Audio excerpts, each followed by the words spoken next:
En este tercer bloque de esta sección, queremos repasar brevemente, así como hicimos en la primera grabación, movimientos de principios del siglo XX que han marcado cómo entendemos avivamiento en esta época moderna y cómo cada uno de ellos manifestó las mismas cosas que hemos estado mencionando.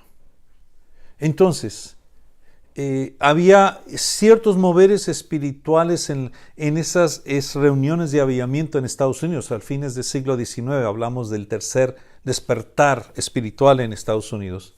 A fines del siglo XIX vemos gente buscando una manifestación nueva, un nuevo Pentecostés, una nueva experiencia que diera fervor, vigor, santidad a las iglesias. Es más, muchos de los movimientos modernos de santidad, movimientos como la Iglesia de Dios, la Iglesia de Dios de la profecía que va a salir después, y movimientos como la Iglesia del Nazareno, y podríamos mencionar otras, nomás menciono esas dos como muestras. Son movimientos de santidad. Entonces, hay una oración, Señor, manifiesta un nuevo Pentecostés, pero ¿para qué? Para que haya una santidad de nosotros y que te busquemos como pueblo. Entonces, en ese tipo de ambiente, comenzamos a ver que al principio del siglo XX, en diferentes partes del mundo, se dan destellos, manifestaciones, avivamientos, y que en cada lugar esos avivamientos traen cambio profundo, marcado a la vida de las iglesias. El primer gran movimiento es el movimiento de Gales, en los años 1904 y 1905. Interesantemente, ahí en Gales comienza a haber grandes predicaciones, predicación que tiene también voz profética, que tiene visiones, y se comienza a manifestar en todo tipo de iglesia. Esto no fue desde una sola iglesia, esto es, y no una iglesia que controla, sino en diferentes iglesias se está viendo este mover. Se estima que en el avivamiento de Gales hay más de 100,000 conversiones y se va extendiendo la influencia directa e indirecta de Gales, porque muchos de los otros movimientos que van a surgir en los años subsiguientes van a decir, así como pasó en Gales, nosotros también estamos buscando. Desde ese avivamiento hay nuevo fervor misionero. Interesantemente, personas que han estudiado el fenómeno de este avivamiento en Gales dan fe que hubo una reducción de problemas de alcoholismo y de borrachera en un 50%. Se da fe de cantinas que se cerraban no porque había una protesta en contra, sino porque el dueño ya no tenía negocio. Entonces esto no fue la iglesia ya marchando a cerrar los centros del pecado, sino fue tan poderoso el cambio, las manifestaciones, la transformación, que la gente ya no buscó el alcohol y que muchos de estos negocios tuvieron que cerrar por falta de clientela. Así es que así comienza el siglo XX. Algunos apuntan a otros movimientos, pero esto nos ayuda a ir pensando, en vez de tratar de trazar líneas directas, ver cómo hay un brote aquí, un brote acá, un brote acá. El más famoso en muchas maneras del siglo XX es el avivamiento de Azusa. Ahora, lo interesante en 1906 es que de aquí nace mucho del pentecostalismo moderno, los grandes movimientos, las asambleas de Dios en particular, y algunos movimientos pentecostales como la Iglesia Apostólica y otros movimientos similares nacen desde el avivamiento en Azusa. Ahora, algunas de las cosas interesantes en cuanto a Azusa. Primero, los predicadores que están alrededor, que son parte, ya han estado en otros moveres que se habían dado en fines del siglo XIX. Llegan a Azusa a predicar y algunas cosas interesantes. Primero, a los barrios populares. Segundo, la predicación se da por afroamericanos y por anglos. en medio de una sociedad racista, ya no existe la esclavitud, pero existen las leyes que en inglés llamaban Jim Crow, que decían, los blancos y los negros deben de estar separados. Era en contra de la ley que se casaran blancos y negros en la mayoría de Estados Unidos. En la mayoría de lugares había escuelas para negros, escuelas para blancos. Por supuesto, las escuelas para negros siempre eran deficientes. Había estructuras sociales. Por ejemplo, usted iba a baños públicos, había baños para blancos, baños para negros. Había fuentes de agua para beber, para blancos y para negros. En los restaurantes, si es que dejaban entrar a los negros, tenían que entrar por la puerta de atrás, no por la puerta principal. Hasta bien entrado el siglo XX uno encontraba letreros en diferentes partes de Estados Unidos, por ejemplo en restaurantes que decían no se permiten perros, ni negros, ni mexicanos. En ese orden o esa manera de escribir las cosas. Y muchas de esas personas se llamaban buena gente cristiana. Entonces, este despertar crea zozobra en las iglesias de Los Ángeles por varias razones. Primero porque blancos y negros están trabajando juntos. Así es que eso ya en el entendimiento de esta sociedad dividida, y esto ya era pecado para ellos. Que negros y blancos y algunos latinos y asiáticos también van a ser parte de estos movimientos, pero los que iniciaron negros y blancos, y están estas personas tratando de crear un movimiento de iglesia que sea mixto racialmente. ¿Por qué? Porque hay una injusticia. Hay un deseo, hay una búsqueda, hay una necesidad de los pobres, porque el pentecostalismo ¿dónde nace? Entre la gente pobre, entre la gente que está sufriendo la injusticia, entre la gente que depende de que Dios provea. ¿Por qué? Porque se vive en sistemas injustos, muchas veces justificados por las iglesias. Entonces, de ahí lo interesante es que se crea un movimiento misionero laico amplio. ¿Por qué? Porque personas que salen de ahí dicen, yo tengo que compartir este mensaje, se tiene que desparramar a otras partes del mundo. Y salen porque Dios los tocó a ellos, ellos van a compartir lo que ellos aprendieron. Y muchas iglesias se establecen alrededor de estos esfuerzos. Y una de las manifestaciones de impacto social profunda es la voz de los pobres. Dios da dones y usa a la gente pobre. Que de los otros avivamientos que vamos a ver al principio del siglo XX, esa va a ser una manifestación común. Que Dios obra entre los pobres, que Dios también usa a los pobres y no solamente a los poderosos y a los ricos. Azusa alrededor de Los Ángeles. 1907 en Pyongyang, que es ahora la capital de Corea del Norte. Ellos han escuchado de Gales, han escuchado también de un avivamiento en la India.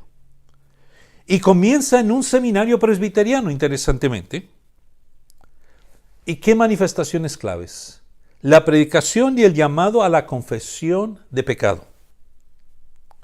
Ese es lo que mueve primero. Se está buscando mover como hubo en otros lugares, pero se reconoce que para que ese mover se manifieste, tiene que predicarse la palabra y tiene que haber confesión. Y ese mover va a ser precursor del crecimiento de las iglesias cristianas en Corea, en toda la península. Y aunque el día de hoy Pyongyang está cerrado, Corea del Norte casi el evangelio, de ahí se desparramó un avivamiento que tuvo impacto en toda la península coreana y más allá. Porque en 1908, en algunos puntos de China, la influencia de Pyongyang se hace sentir. Y es interesante porque cuando comienza la predicación se da otra vez en muchas diferentes iglesias. Esto no es propiedad de una congregación o de un movimiento o de una denominación. Es más, hay testimonios de algunos misioneros extranjeros que decían, no puede ser del Señor porque no está pasando en nuestra iglesia. Pero el Señor estaba obrando entre metodistas, entre presbiterianos, después entre bautistas. Y lo poderoso de esa manifestación es que cuando se predicaba había confesión pública, específica, no yo he pecado, sino yo como líder, porque se vio primero entre los ancianos, los líderes de iglesias, se paraba uno y decía, yo he hecho malversión de fondos en la iglesia. Yo he cometido adulterio en la vida de la iglesia. Como cristiano, como líder, he estado viviendo en adulterio. Y entonces se ve predicación de la palabra, búsqueda del Señor, arrepentimiento, confesión pública, cambio social, cambio personal y cambio que impacta. Entonces, en medio de esa predicación, comienza a haber un nuevo despertar, un nuevo compromiso por el Evangelio, y gente que se había alejado de las iglesias, ¿por qué? Porque veían este pecado dentro de la iglesia. Regresan.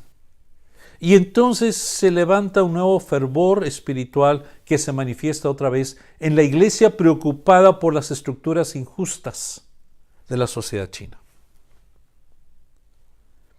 El último que quiero mencionar de esa época es Valparaíso, Chile.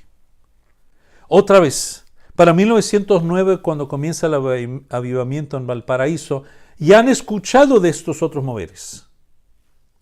En el caso de Valparaíso, un misionero metodista, Huber, una misionera anglicana, están trabajando juntos y llevan testimonio de estas cosas, de lo que ha pasado en Gales, de lo que ha estado pasando en Azusa. Pero aquí comienza en la iglesia metodista de Valparaíso un mover que dice que gente que ha sido campesina, está este movimiento migratorio hacia las ciudades, gente desplazada, gente que está en necesidad de cambio social y económico, pero por causa de la presión social hay una descomposición social en las familias, en las estructuras. Pero aquí hay un gran deseo de búsqueda del Señor. El misionero Huber escribe un libro sobre este mover espiritual y describe cómo había grandes reuniones de oración, gente en oración, gente en ayuno, y entonces comienza a haber diferentes manifestaciones espirituales, pero comienza a haber transformación, conversión.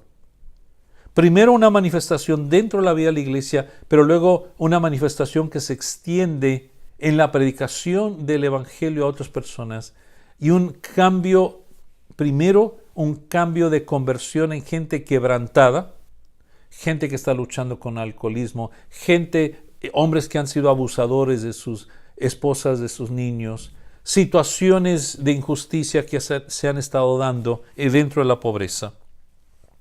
Entonces, el mover espiritual, digamos, el deseo, la disposición, crea un ambiente de mover espiritual que crea entonces arrepentimiento y conversión. Y de Valparaíso nacen un montón de movimientos.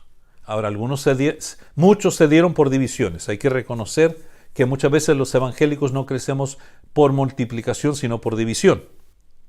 Pero los movimientos que salen de mover espiritual en Valparaíso, Chile, han marcado el movimiento evangélico chileno en una manera muy especial. En esos años, después de 1909, una de las cosas que marcan más es cómo Dios camina entre los pobres. En cierta medida, algunos de los misioneros protestantes que iban a América Latina creían que la mejor manera de que el evangelio se instalara bien era por trabajar con las clases medias, porque si la clase media se convertía, se educaba, entonces podían ser la base de iglesias fuertes. Esa era la lógica. Y en más de una ocasión, los pobres y la gente pentecostal trabajando entre pobres decían: allá ustedes trabajen con la gente importante, nosotros vamos a trabajar con los pobres, con los despreciados, con los que la sociedad no reconoce y no valora. Y sin hablar de un evangelio social, se predicó un evangelio que trajo transformación social. ¿Por qué? Porque la realidad es que, por dar el ejemplo, la historia más común, el testimonio más común que se escuchaba muchas veces era el hombre que, llegando a la ciudad, perdiendo orden y estructura, comenzaba a tomar como una manera de lidiar con esta cosa imposible. Al tomar, gastaba lo poco que ganaba, no había comida para los niños, no había cosas, y llegaba a la casa golpeando a su esposa, tratando de sacar su frustración en otra persona, y había un abuso general de la familia. Este hombre se convierte y hay una transformación tan completa que deja el alcoholismo. ¿Qué pasa? Bueno, ahora puede ser un trabajador responsable. Ahora deja de pegarle a su mujer, todavía es a veces muy machista, todavía hay más cambio que tiene que ocurrir, pero hay un cambio profundo en que ya a lo menos ese maltrato abusivo desaparece. Porque hay dinero, hay comida para los niños. Porque hay dinero, aún en medio de la pobreza, los niños pueden ir a lo menos a primaria. Y a veces más allá. Y entonces se da, digamos, una alza social. Hay una redención y una alza social. ¿Por qué? Porque en verdad ha habido un cambio. Porque entonces este núcleo familiar ahora tiene cierta estabilidad. Todavía hay problemas de injusticia. Todavía hay problemas sociales profundos. Pero se van creando estos núcleos familiares que dentro de la vida de las iglesias se van apoyando mutuamente, van creando una nueva realidad. Primero, hay una estabilidad familiar que entonces crea el espacio para que haya mejor nutrición para los niños, que haya alguna educación, tal vez no muy avanzada, pero ya comienza una generación más educada. Y por la importancia de la palabra de Dios, aún los mayores aprenden a leer. Que tal vez el único libro que lean sea la Biblia. Pero la abuelita, que fue analfabeta toda la vida, comienza a leer la Biblia. Y entonces comienza a crearse una nueva realidad. Ya para los años 1960, un sociólogo va a estudiar este fenómeno y va a hablar el libro se llama El refugio de las masas.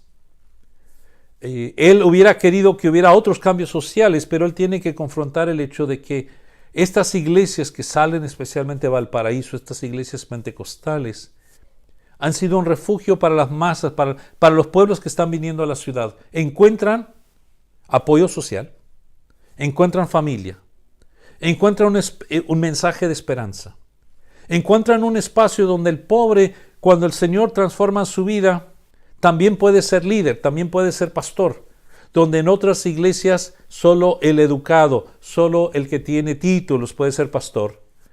En estas iglesias pentecostales, el Señor usa a los pobres.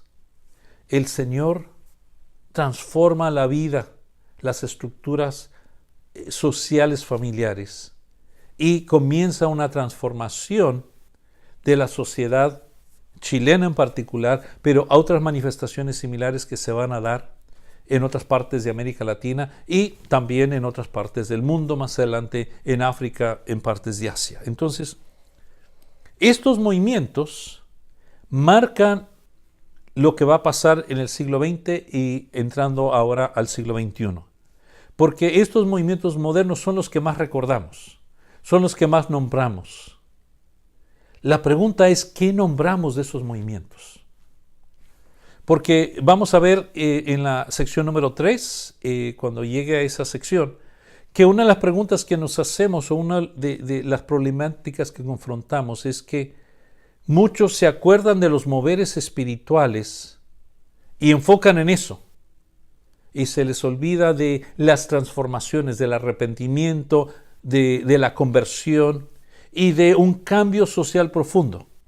¿Por qué? Porque cuando hay un avivamiento hay también restauración.